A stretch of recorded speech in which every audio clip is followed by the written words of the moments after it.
Hello, golfing world. Welcome to TGD Today. It's Tech Talk with Al Cloyd. I'm your co-host, George Honeycutt, and of course with me, Dr. Grind himself. Good morning, good morning, good morning. How you doing? I am just so honored to be sitting here with you. I don't know. I think it's the other way around. No way, dude. No way, dude. I wish I could forget half the stuff you know. You can't beat it. It's a stick club pole or a ball bat. You can't beat it. We got Big D behind the glass, so we've asked D to open up a mic because he loves Tech Talk. Awesome. Yes, love it. He listens to it. He studies it. And by the way, folks, if you're watching or listening to us today, there will be a test at the end of this segment. So that's right. Be sure to take notes. We'll be administering a test at the end. So you can't beat it. Yeah, definitely. So, Al, I asked you to do something for me a couple days ago. Wrote you a little note.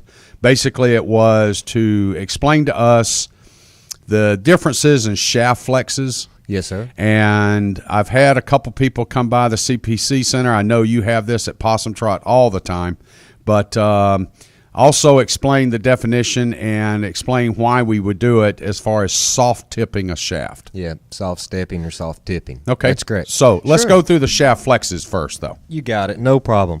Well, basically, we'll start out with the most flexible shafts out there, and that would be what we call a light or a ladies flex. They're keyed right at about 45 mile per hour. And then when you go above that, then you have a average flex. Some people will refer to it as a senior flex. Some companies call it an M flex. Basically, that's keyed to right around 60 miles per hour. Okay. From that, you go into a regular flex. A regular flex is keyed about 74 miles per hour. Okay, now, when you say miles per hour, as far as swing speed, is that with a driver or with a 7-iron or with a wedge? Or this is all on irons. What we're talking. Your woods will be 10 mile an hour faster than your irons typically. Okay. So because we're talking about soft stepping irons and tipping irons, this is primarily all iron based. Okay, well, first off, before we get too much deeper, you're talking about A flex, L flex, M flex, regular, stiff, X, all this other stuff. Let's define flex. Yes. Flex is how much give a shaft actually has in it. So when that shaft's put under a load, it's designed to kick and respond at a particular amount of clubhead speed. Okay. So it'll bend a lighter or more flex means that it bends more? That's correct. Okay. It's a softer shaft. Yep. It's a softer shaft. Now, as far as flex in the different clubs, are they in different positions of the shaft itself? In other words, if one flex right underneath the grip and then another flex down toward the the head? No, most shafts have as far as what they call the bend point, and that's where the shaft actually bends, loads, and unloads. It varies anywhere from right down at the bottom of the hosel all the way up to about 12 inches up the shaft. So that's usually where the shaft's most active, is in that area. Most active. Okay. Yes. All right. So like a shaft, the lady shaft, is going to be very tip active. It's going to have a soft tip, which will allow the shaft to release more and get the ball airborne. Where if you take somebody that's swinging an X flex, what's going to end up happening is they're going to have a very firm tip in that to actually keep the ball down out the air and reduce spin. Oh. Okay. Sweet. All right. See, my eyes are already glazing over. Heck yeah. I love this stuff. All right. Go ahead, dude. I'm sorry I interrupted you. Oh, no problem at all. So like 74 mile per hour is your regular flex. When you're generating about 90 mile an hour, that's when we start looking at a stiff shaft in irons. And an extra stiff is keyed at about 106. Now, when we start talking about soft stepping, and this has come into play, I've actually been soft stepping for years and years to obtain, a particular flex for whatever amount of clubhead speed the person's generating. So you don't have to play a regular, you don't have to play a stiff. You can split the difference. In other words, so like if you was to go in between a S and a X. That would be keyed at about 98 mile per hour. If you were to go between a stiff and a regular, that's about 82 mile per hour. If you was to go between a regular and an average, is 66 mile per hour. And if you go between an average and a ladies, is about 52 miles per hour. So if you don't fit in the 45, 59, 74, 90, or 106 club head speed. All right. I'm totally lost. Okay. So you gave us some general swing speeds for Yes. the ladies flex, the A flex, the M flex, Yes. regular, stiff, X. Yes. Okay. Now you've put us in the in-between swing speeds. Yes. And how are you? What are you doing? Okay. How So are you doing that? How there- are you achieving yeah. that with that shaft? Well, there's a couple ways of going about it. One is what we call soft stepping. Okay. What would happen Is that where you lay it, the shaft on the floor, and you softly step on it? it's 2 or 3 times at least?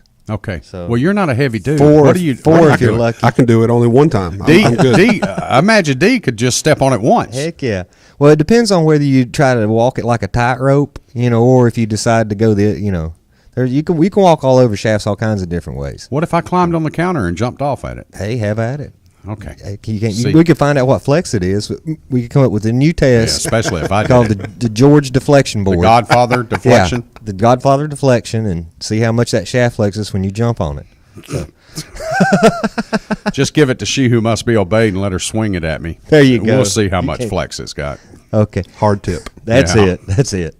I love it. She would hope it was hard tip. That's right. Yeah. That's right.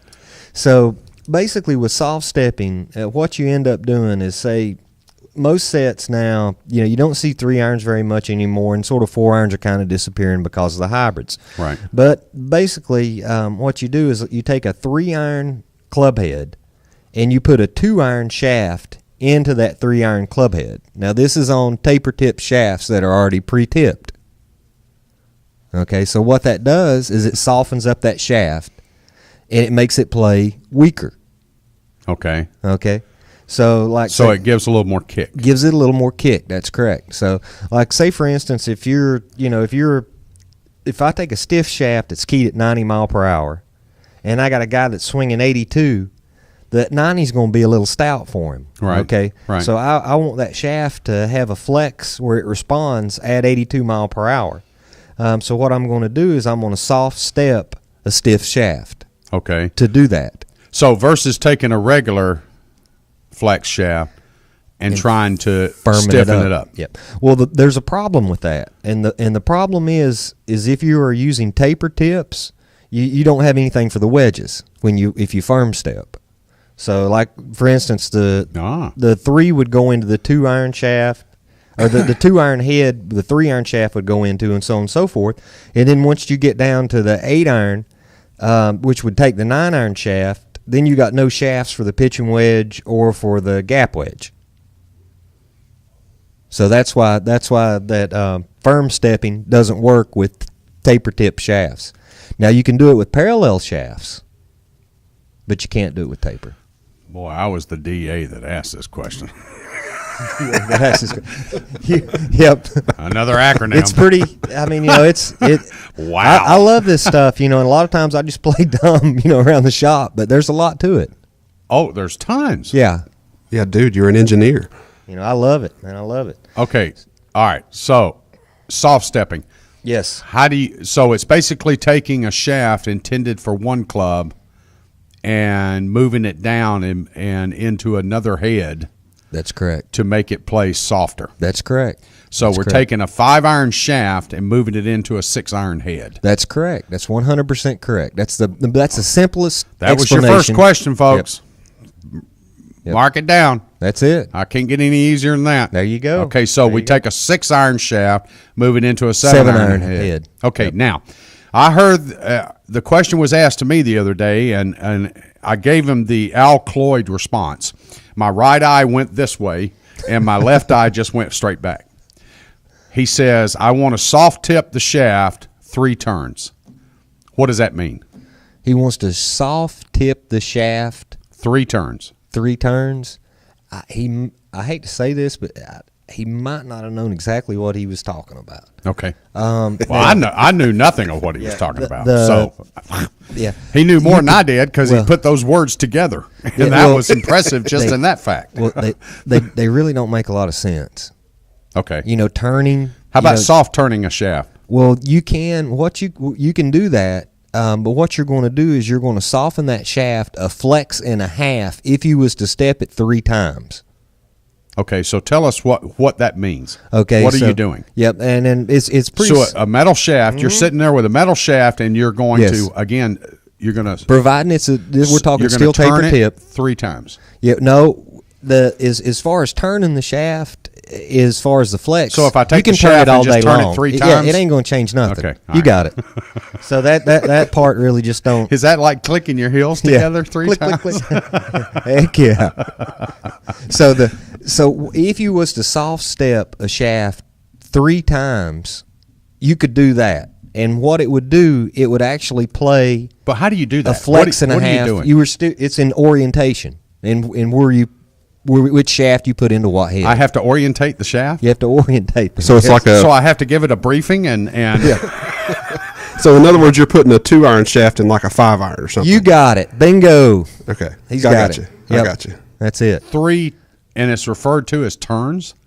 No, I don't know where he's come up with the turns thing. Because all I could think of is are you somehow grinding down the narrow end of the shaft, or are you tipping it, or are you what are you doing? Well, that's one thing. Now that I've explained everything as far as taper You haven't tip, explained nothing, dude. I'm more lost now than when we started. I think I did anyway. So I dreamed I done it anyway. But Today on Rocket Science, I'm with you, Al. 101. I'm with you. I got one out of 2, Rogers' so I'm doing neighborhood. good. I got 1 out of 2, so I'm doing good. we just lost every listener we ever thought about having. We got about 3 guys scratching their head going down the road. Yeah, we got one scratching the other end. I There can you guarantee go. you that. Okay, now what I want to talk about is parallel shafts instead of taper tipped. Okay, we've gone through this. Taper tips, parallel tips, you've explained those in the past. Now, with parallels, you open up a completely different door as far as fitting goes. You have far much more control over what flex you want to hit because you can determine, you can take as little or as much off of that shaft as you want, providing you have enough length to maintain your finished product. Okay? So with soft stepping with a parallel shaft, it would be the same normally with tipping instructions. Now I'll try to make it where it's not too keep it okay, tipping instructions keep it simple, has always been 1/2 inch increments through true temper. Okay, so what that means is a 1-iron would have nothing off the tip of it. The 2-iron you would cut 1/2 inch. The 3-iron you'd cut 1 inch. Yeah, I remember those. The 4-iron you cut 1.5 inches. Right. Okay. Well, if you want for that to play softer, for the 2-iron you would start with nothing instead of the 3-iron. And if you wanted it even softer than that, then you'd start tipping nothing off of the 3-iron and then go 1/2 inch on the 4-iron, 1 inch on the 5-iron. So the difference in tipping once you get down to the end of it. So for like in other words, instead of cutting off the small end, tip of the shaft, tip end. This is a tip end we're talking about. Right. Yes, sir. But you have adjustments to the overall length of the club, so you would take it from the butt end. The Is that length right? you would cut from the butt end. That's correct. Got it. Definitely. Got it. But like say for instance, like when you're talking about a parallel iron shaft, like for a 9-iron, the factory says to take 4 inches off of the tip of it. Okay, if you take 3.5 inches off the tip of it, it's going to soften it 1/2 a flex. If you take 3 inches off the tip, it's going to soften it 1 full flex. Wow. Okay, I can see that. Okay. Because you've got less diameter shaft than you do larger diameter shaft, which is going to be, of course, in theory, firmer. That's correct. Well, like on most shafts, especially if you take a traditional dynamic gold, they'll have a step pattern. Right. You know, on that shaft, there'll be a little, rifle shafts do not have them, and graphite shafts don't Recoils don't have them. Recoils Yeah. don't have them. But that step pattern is how you can determine, back in the old days, was how much you could determine how much was taken off of that shaft. Sure, but nowadays, I mean, some shafts have double step patterns, and some shafts have 2 at the top and 1 at the bottom, spread out further, and whatever. Yep. But usually there's a consistent pattern, as far as from shaft to shaft, on how that if you're staying in the same shaft, the same model, the same weight, Right. the step patterns should be consistent throughout the course of the set. Okay. And what you will find is where that step is at, according to the bottom of the golf club, determines how much flex it has in it. So, naturally, if that step's pretty high up on the golf club, then it's going to have more flex. If that step's right down near the hosel, that thing's going to be stiff as a board. So So the interesting. steps are actually the firmer part of the shaft, and Yes. where there's no steps, it's softer. that's 100% correct. The steps firm the Whoa, shaft up. I would have thought that would That's just awesome. been the opposite. Yep, that is awesome. Yeah, the All right, question 2. Hope you wrote it down. Okay. So that gives you an idea. And Where the steps are in the shaft is your firmness indicator, oh, definitely. and where there are no steps is the softer indicator. Oh, no doubt. No doubt about it. So now the nice thing when we're talking about parallel shafts is that you can actually firm step that shaft because you have you have more to play with, where the tapers, are just a straight install. So, okie dokie, and that's soft stepping and firm stepping. But just to give an example for like a firm step, normally you would take nothing off of a 1-iron. If you wanted to play a little firm, you'd take a 1/2 inch off instead of nothing, which would firm that shaft up, a 1/2 a flex. And if you wanted it to play 1 flex stiffer than its face value, then you'd take 1 inch off of it, which is the exact opposite of soft stepping. Okay. So I'm with you. do you take it off the opposite end? No, Or- it still comes off. We're still talking about tips. We're still talking about tips. We're always butt cutting to length. Okay. Yep. So the numbers are just adjusted in the fact that with one, you would take soft stepping for a 2-iron, you would take a 1/2 inch off. For firm stepping, you still take a 1/2 inch off. Is that right? Yeah, well, what you would do, like for the soft stepping, both these are, for a firm step, let's see, on a soft step on a 3, you take 1 inch, and then when you get to your firm, let's see, soft stepping, it would be 1 inch. Okay. Is that, so you're basically taking the same thing off? Is that right? It like I say, it depends on whether they're parallel or they're taper, Okay. and and what you're wanting to achieve. Okay. So like a parallel tip shaft, say a 3-iron. It's always been my assumption, Al, that if It's I less. wanted to make a shaft firm, then I took more off the end That's correct. toward the head. Towards the hosel. Toward the hosel. The head, yes, that's That's correct. where I firmed up a shaft. That's correct. And I just hope that I didn't cut too much, because then the diameter of the shaft's going to be bigger than the hosel, and I won't be able to get it in there. Yeah, that most of your You see my point? parallel If I was shafts- building my own club. yeah. Yep. Most parallel shafts are designed to have, say at least a 6-inch section that's the same diameter At the bottom, at the yes sir. at the tip end. Yes sir. So you got 6 inches of play there. Yes sir. That's correct. But a tapered shaft will have how much? 0. 0. That's because we've got limited to no flexibility there except on the butt end. That's correct. That's why we soft step the shafts. That's where the term soft steps comes in. We're that's with your taper tip, but with a parallel, you can cut it and do what you want. Yeah, you got much more room. Got to play. much more room. Yeah. So basically, with a taper tip, do I walk into a big box retailer and look at a set of TaylorMades or Titleist or whatever? Do I ask the question? Am I dare to ask the question? Do those have taper tips or parallel tips? Oh, that's a very valid question. And they should be able to tell you. Really? Yes. Should I even care? Yes. Why? Yeah. Well, it all depends on what The shaft already tells me what the flex is. Well, having a parallel is going to give you a lot more options as far as what shafts you can put into that head. A taper tip, you're just limited on what you can put in there. Take a very limited intellectual redneck like myself.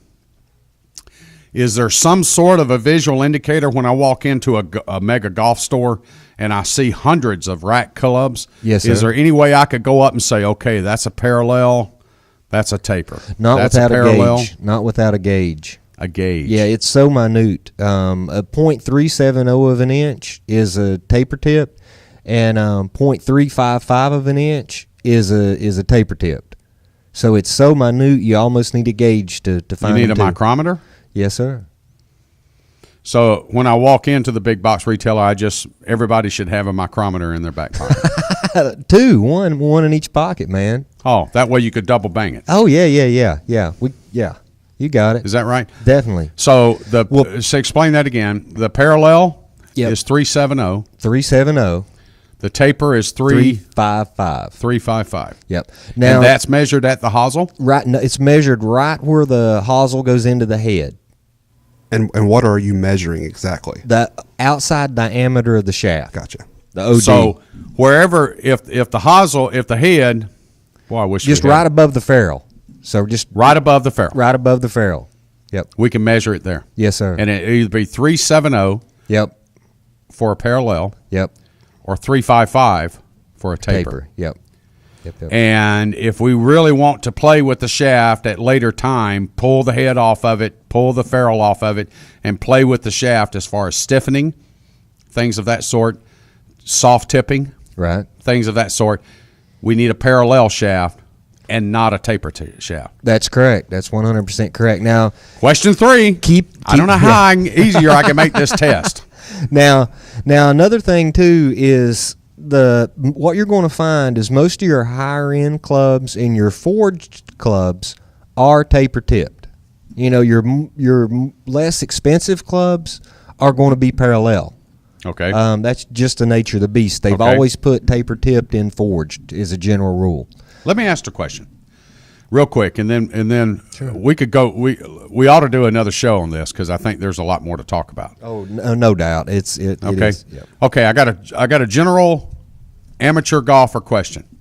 I walk into CPC, Golfsmith Callaway Performance Center out at Barefoot. Okay. I've got 30 sets of used clubs that's sitting on the wall right now that were traded in. Yes. Okay.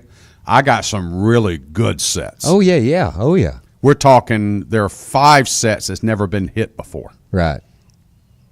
Folks, yes, you heard me right. Never been hit before. Yep. And we're asking $350 for a set that just 2 months ago was $1,200. $1,200. Yep. $1,200 sitting on the rack. Yep. Okay, so my question now, I go and see a set, and they've got the heads that I want. Yes, sir. Whatever they may be. But they got regular shafts in them, graphite. And I'm a senior player. Should I wait and buy a set with senior shafts in it, or can I go ahead and buy that very deep discounted set of regular shafts and turn them into senior shafts? Yeah, you can go ahead and purchase the set and get them changed over. We do a lot of that. So real quickly, what are you going to do to change them over? First thing we're going to do is we're going to yank the shafts out. You know, the old shafts will be gone, especially if it's going to be a major. Can you not modify the regulars and turn them into, say, senior flex? You can soft step them, but the problem is you're going to run out of shafts for the longer clubs, the ones that you've taken. You know, like your 3 and your 4 irons. Okay, but let's say I'm moving into a senior flex. More than likely, I don't even hit the 3 and the 4 iron. Then that would work Or the out 5 perfect. iron. That would work out I probably got perfect. hybrids. Yeah, then that would be perfect. If you could get a set that had the 3 and the 4 in it, where you could take the shafts from the 3 and the 4 and using the 5 and the 6. The extra length gives you the room to play. Yes, sir. Soft stepping. Soft That was stepping. question 1. Yep. I didn't say I was studying for my own damn test. No, Okay, I'm trying to give our viewers and our listeners the information. Okay, well, I have a I'm valid not question. taking the test. I have a valid question. You said that cool. your swing speed is with the irons. Yes. Now, is my swing speed going to be the same with my pitching wedge as it is with my 5-iron? No. It'll be slightly less, but it's not as big a difference as what you would think. That's just physics, dude. So because it's a little shorter. Yeah. So should everybody get? I mean, am I going to have a different flex club for my pitching wedge than I could with my 5-iron?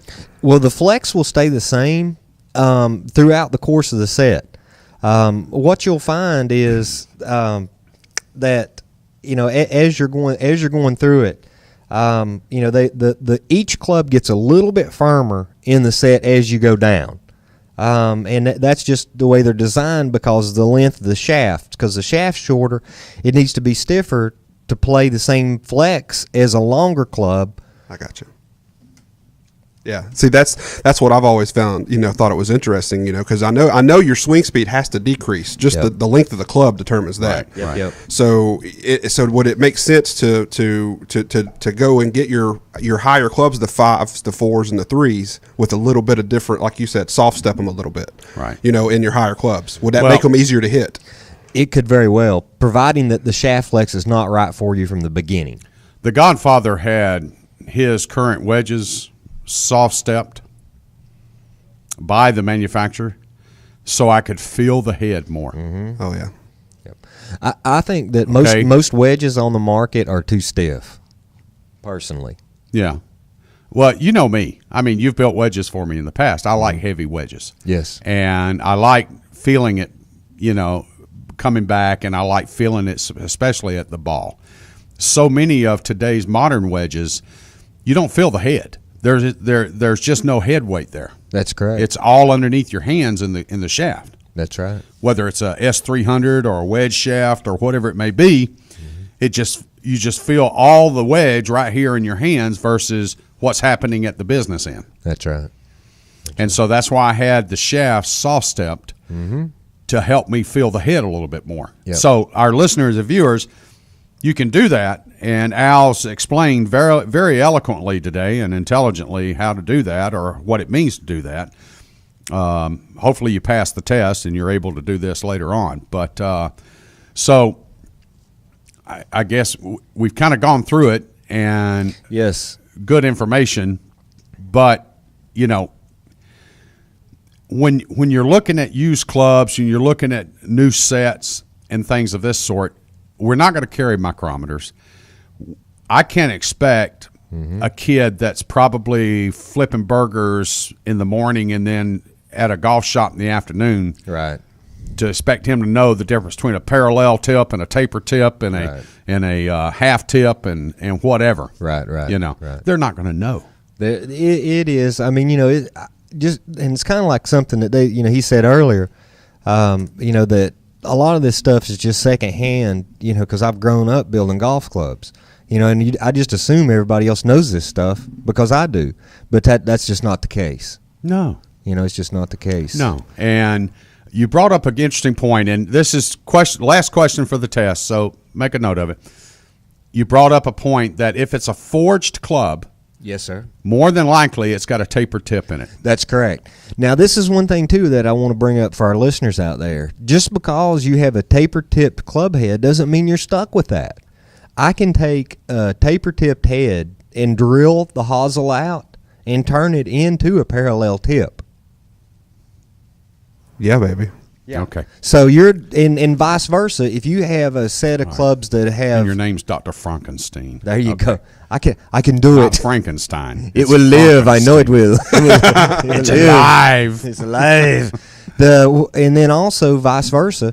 If I have a set of heads in that are parallel and I want to put a taper tip shaft in there, I can do that as well. They have shims that actually make up the difference between the 370 and the 355. So that's just to throw a whole nother realm into, basically if you tell a Do club, I have to if you get one of tell a those club maker- jigs that I clamp to the and drill the hole and then put the rotating screw into it? Oh, it takes some equipment. Yeah, it takes some equipment. Al, But the thing about it again, is you amaze me. you throw something in front of a club maker and ask them, what to do it. When it can't be done, that's when they're going to do it. So Al, last question. Yes, sir. Is if I have Dynamic Gold S300 shafts. Okay, are yes, sir. all those shafts the same? They're all either parallel or Oh taper my tip. God, dude! Oh, yeah. You just opened up a whole. I'm just Yeah. asking. Well, it throughout the course of the set, say if you have a traditional set that's like, say, starts at a 3-iron and ends with a pitching wedge, okay, and they all come from the factory, they would all have the same shafts in them. But what I'm asking is the Dynamic Gold S300 shaft, is it taper tipped? It comes taper tipped and parallel. Wow, You got it. There we go. See, Yep. that was my question. Yep, Yeah. it comes. So if I have some Mizuno MP67, Which are taper tipped. Every Okay. just for anybody out Okay. there, every Mizuno is taper tipped. okay, so and they're forged. And they're forged, yes, yeah, So sir. there you go. Taper tip. Yep. See, you learned something. There you go. I have taper tip shafts. You have taper tip shafts. But Love the it. JPX Love it. Easies aren't forged. What? They're cavities. What's that? The cast irons, right? Do they have taper shafts or are they parallel? They're parallel. See, I just blew that Mizuno thing right The out of Mizuno. water. Okay, smart asses. Y'all think y'all got all the okay. But they're not forged though, But right? they're graphite. No. Okay. They're most of those are graphite. most of them are, but you can put steel in them. Oh yeah. Oh yeah. There was one question that came up last week, and I wanted us to address it today. If you would address it next week on Tech Talk. Sure. Puring shafts. Puring, Puring, puring shafts. So when you guys tune in next week, I got a whole page right here Oh, just Lord. on puring. So Okay. I just asked a simple difference question in, now. The difference in balancing, splining, and puring. Splining? Splining. Okay, whatever you spining. wanna- I have heard of spining. So, but yeah, we got you covered. Puring and splining. Yep. Okay. Balancing. Okay, so that'll be the next Tech Talk. That sounds great. Okay, Al. Thanks so much, buddy. Awesome. Yes, sir. Thank you. Great show. Thanks, guys. TGD Radio and TV are produced and broadcast by the Zeus Radio Network for thegolfdirector.com. When visiting the Golf Director, be sure to check out our featured course pages where you'll find up-to-date information about course conditions, specials, and much more. Need help with your next golf vacation? Just call Dave. Give us a call, 844-GO-GOLF1. That's 844-464-6531. All of our programming is archived for listening and viewing on demand. Catch up on any show you may have missed. Just click on the TGD Radio or the TGD TV tabs in the menu screen at thegolfdirector.com. We're now available on over 1 billion, that's with a B, Al, devices at iTunes, Audio Realm, TuneIn, YouTube, Ustream, Roku, Blueberry, and, of course, the Myrtle Beach Golf app. For George Honeycutt, Al Cloyd, and Big D behind the glass, we want to thank you for tuning in and joining us today on Tech Talk with Al Cloyd. There's more golf news and information coming up next.